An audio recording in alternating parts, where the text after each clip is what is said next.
நமக்கும் இயேசு கிறிஸ்துவுக்கும் பிதாவாகிய தேவனுக்கும் என்ன உறவு? அதைத்தான் யோவான் 15ஆம் அதிகாரம் 1 முதல் 8ஆம் வசனங்களிலே நாம் வாசிக்கிறோம். இயேசு கிறிஸ்து 5ஆம் வசனத்திலே இப்படியாக கூறுகிறார், நானே திராட்சை செடி, நீங்கள் கொடிகள் என்று. சற்று கற்பனை செய்து பாருங்கள். ஒரு தோட்டத்தில் ஒரு திராட்சை செடி இருக்கிறது. அந்த செடிதான் இயேசு கிறிஸ்து. அந்த செடியில் இருந்து அநேக கொடிகள் கிழக்கு மேற்கு தெற்கு நாலாபுறமும் அவைகள் பரவுகிறது, கீழே மேலே என்று சொல்லி. அந்த இருக்கிற ஒவ்வொரு கொடியும் நாம் ஒவ்வொரு மனிதர்களாய் இருக்கிறோம். ஆம், இயேசு கிறிஸ்து ஒரு திராட்சை செடி, நாம் எல்லாரும் கொடியை போல இருக்கிறோம். பிதாவுக்கும் நமக்கும் என்ன சம்பந்தம்? 1ஆம் வசனத்திலே இயேசு கிறிஸ்து இப்படியாய் கூறுகிறார், நானே மெய்யான திராட்சை செடி, என் பிதா திராட்சை தோட்டத்துக்காரர். அவர்தான் அந்த தோட்டத்திற்கு உரிமையாளர். அவர்தான் அந்த தோட்டத்தை, தேவன் தான் அந்த தோட்டத்தை பராமரிக்கிறவர். தேவனுடைய தோட்டத்தில் தான் மெய்யான திராட்சை செடியாக இயேசு கிறிஸ்து இருக்கிறார். அந்த திராட்சை செடியிலிருந்து படருகிற கொடிகளாக நாம் இருக்கிறோம். தேவனுடைய திராட்சை தோட்டத்தில் நாம் ஒரு தனிப்பட்ட விதத்தில் இல்லை, இயேசு கிறிஸ்துவோடு இணைந்து இயேசு கிறிஸ்துவுக்குள்ளாக தான் நாம் இருக்கிறோம் என்று வேதம் கூறுகிறது. இந்த திராட்சை தோட்டக்காரர் என்ன செய்கிறார்? அவர் இந்த திராட்சை தோட்டத்தை, அந்த திராட்சை செடியை பராமரிக்கிறார். எப்படி பராமரிக்கிறார்? அந்த திராட்சை செடிக்கு உள்ள ஒவ்வொரு கொடிகளையும் அவர் பார்க்கிறார். எந்தெந்த கொடிகள் கனி கொடாமல் இருக்கிறதோ அவைகளை அறுத்து போடுகிறார் என்று சொல்கிறார். எந்தெந்த கொடிகள் கனி கொடுக்கிறதோ அந்த கொடிகளை இன்னும் அவர் சுத்தம் பண்ணி மிகுந்த கனிகளை கொடுக்கும்படி செய்கிறார் என்று நாம் 2ஆம் வசனத்திலே பார்க்கிறோம். என்னில் கனி கொடாதிருக்கிற கொடி எதுவோ அதை அவர் அறுத்து போடுகிறார்.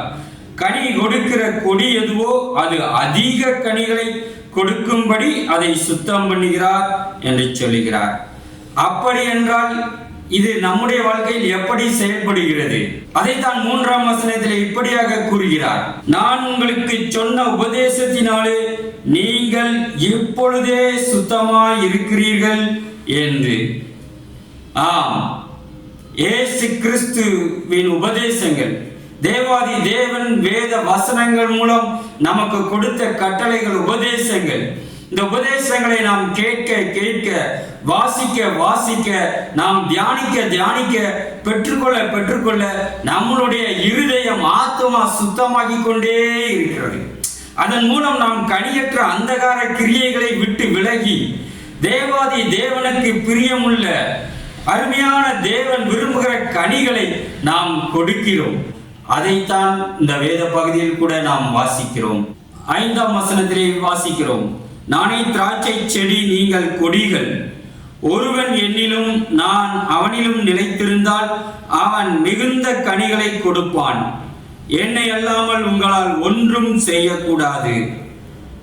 பிரியமானவர்களே, நிலைத்திருக்கும் பொழுது, இயேசு கிறிஸ்துவோடு நிலைத்திருக்கும் பொழுது நாம் மிகுந்த கனிகளை நாம் கொடுப்போம்.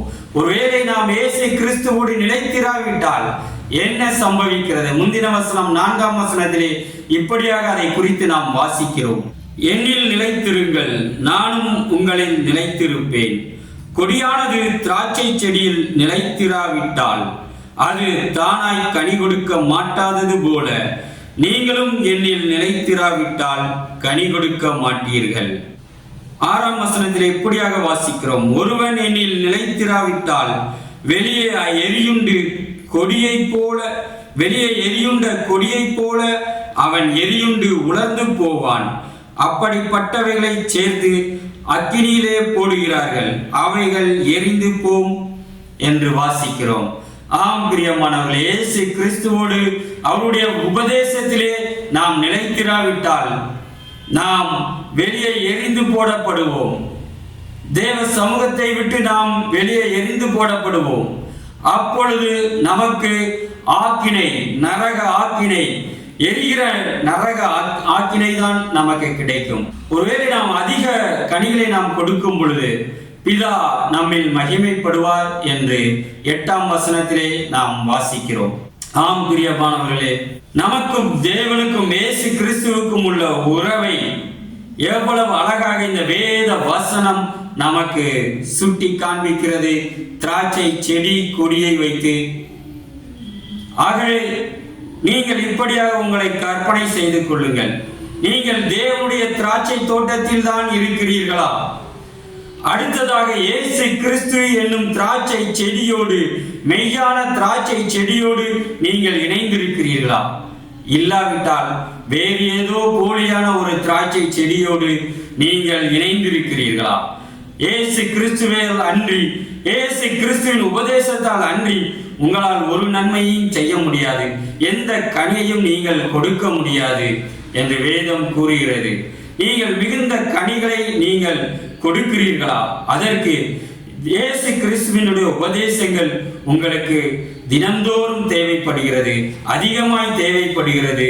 அவைகள் மூலம் நீங்கள் அதிக கனிகளை தேவனுக்கு நீங்கள் கொடுக்கும் பொழுது பிதா உங்களில் மகிமைப்படுகிறவராய் இருக்கிறார். நீங்கள் மிகுந்த கனிகளை கொடுக்கும்படியாய் அப்படியாக தேவாதி தேவனே உங்களை தமது வசனத்தின் மூலம் சுத்தம் பண்ணுகிறவராய் இருக்கிறார். நாம் செய்ய வேண்டியது ஒன்றே ஒன்றுதான், அந்த மெய்யான திராட்சை செடியோடு இணைந்து கொள்ள வேண்டும்.